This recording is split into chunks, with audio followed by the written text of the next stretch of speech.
بسم اللہ الرحمن الرحیم۔ السلام علیکم ورحمۃ اللہ وبرکاتہ۔ الحمد للہ وکفا وسلام علی عبادہ الذین اصطفیٰ، اما بعد۔ اللہم صلی علی محمد وعلی آل محمد کما صلیت علی ابراہیم وعلی آل ابراہیم انک حمید مجید۔ اللہم بارک علی محمد وعلی آل محمد کما بارکت علی ابراہیم وعلی آل ابراہیم انک حمید مجید۔ بھائی دوست بزرگوں، اللہ آپ لوگوں کو خوش رکھے، سلامت رکھے، حفظ و امان میں رکھے، آمین۔ میرے دوستوں، میرے بزرگوں، فرمایا آپ کے مسائل ان کا حل ایک کتاب ہے حضرت مولانا یوسف صاحب لدھینوی رحمۃ اللہ علیہ کی۔ حضرت سے سوال کیا گیا کہ نبی علیہ السلام کی حولیہ مبارک کے بارے میں، مبارک کیسا تھا، آپ کے لباس، آپ کے بال کے متعلق تفصیل فرمائیے۔ تو حضرت نے اس کا جواب دیا، وہ میں آپ کے سامنے رکھوں۔ میرے دوستو، ہمارے نبی کے بارے میں ہم کیا بول سکتے بولو؟ حضور کی آنکھ کا ذکر اللہ نے قرآن میں کیے، حضور کے بالوں کا ذکر کیے، حضور کے نام کا کیے۔ میرے بھائیوں، حضور کا ذکر اللہ پاک نے کیا، انسان اپنی زبان سے حضور علیہ السلام کی تعریف کر ہی نہیں سکتا۔ یہ تو میرے دوستوں مختصر جو ہمارے بزرگوں نے اپنی کتابوں میں لکھا ہے، میں آپ کے سامنے کروں، اس لیے کہ ہمارے آقا کی محبت اور ہمارے دلوں کے اندر جوش لے۔ حضرت علی رضی اللہ تعالیٰ عنہ ابراہیم بن محمد حضرت علی رضی اللہ تعالیٰ عنہ کی اولاد میں سے تھے، یعنی ان کے پوترے تھے۔ وہ فرماتے ہیں کہ حضرت علی رضی اللہ تعالیٰ عنہ جب اللہ کے نبی علیہ السلام کی حلیہ مبارک بیان کرتے تو کہا کرتے تھے، اللہ کے نبی علیہ السلام نہ زیادہ لمبے تھے نہ زیادہ پست خط کے تھے، بلکہ درمیان کے لوگوں کی طرح تھے، اور آپ صلی اللہ علیہ وسلم کے بال مبارک نہ بالکل سیدھے تھے نہ پیچیدگی تھے، بلکہ تھوڑے سے پیچیدگی کے لیے ہوئے تھے۔ آپ صلی اللہ علیہ وسلم نہ موٹے تھے، نہ آپ کا موٹا بدن تھا، نہ گول چہرہ، البتہ تھوڑا سا گلائی آپ کے چہرے مبارک پر تھی، یعنی چہرہ انور بالکل گول نہ تھا نہ بالکل لمبا، بلکہ درمیان میں تھا۔ اللہ کے نبی علیہ السلام کا رنگ سفید سرخ مائل تھا۔ اللہ اکبر، حضور لال ہو جاتے تھے۔ آپ صلی اللہ علیہ وسلم کی مبارک آنکھ نہایت ہی سیاہ تھے، کالے تھے،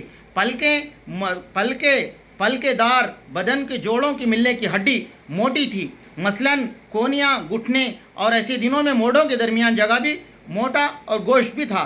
آپ صلی اللہ علیہ وسلم کے بدن مبارک معمولی سے زائد بال نہیں تھے، یعنی بعض آدمی کو ایسے ہوتے ہیں ان کے بدن پر زیادہ بال ہوتے ہیں۔ اللہ کے نبی علیہ السلام کے بدن مبارک پر خاص حصوں کے علاوہ جیسے بازو، پنڈلیاں وغیرہ کے علاوہ کہیں بال نہیں تھے۔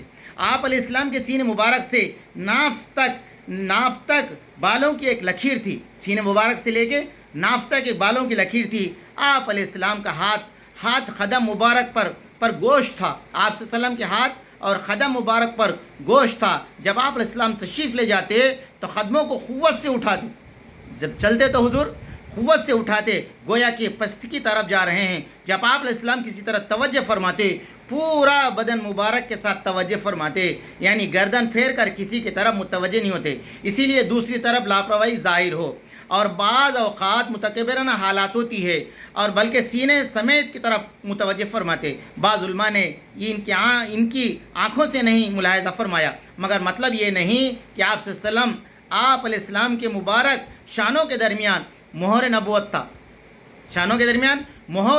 تھا، آپ صلی اللہ علیہ وسلم ختم کرنے والے، آپ کو نبوت ختم کرنے والے تھے۔ اللہ کے نبی علیہ السلام سے، اللہ کے نبی سب سے زیادہ سخی دل والے تھے، سب سے زیادہ سچ زبان والے تھے، سب سے زیادہ نرم طبیعت والے تھے، سب سے زیادہ شریف گھرانے والے تھے۔ غرض آپ علیہ السلام کی دل، زبان، طبیعت، خاندان، صاف، ذاتی، نسبی ہر چیز سب سے افضل تھا۔ آپ علیہ السلام سے جو شخص ایک مرتبہ دیکھتا مرغوب ہو جاتا، حضور کو ایک بار دیکھتا مرغوب ہو جاتا، یعنی آپ علیہ السلام کا وقار اس قدر زیادہ تھا، اول وہلا دیکھنے والے روب کی وجہ سے ہیبت آ جاتی تھی، اول جمال خوبصورت کے لیے روب ہو جاتا تھا، اور اسی کے ساتھ جب کمالات اضافہ ہو تو پھر روب کیا کہنا۔ اس کے لیے اللہ کے نبی علیہ السلام کی جو مخصوص چیزیں عطا فرمائی گئی، ان روب میں اللہ تعالیٰ نے عطا فرمایا۔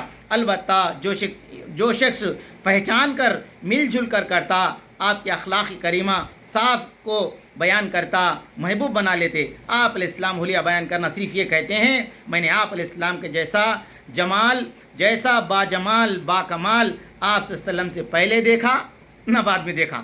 ہر لکھنے والے نے یہی کہہ دیا دوستو، حضور علیہ السلام کو دیکھنے والے نے یہ لکھا کہ نہ ان سے پہلے اتنے خوبصورت کسی کو دیکھے نہ اس کے بعد میں دیکھے. اللہ کرے کہ ہمارے نبی کی ہم سب کو سچی محبت عطا فرمائے. ربنا تقبل منا انک انت السمیع العلیم.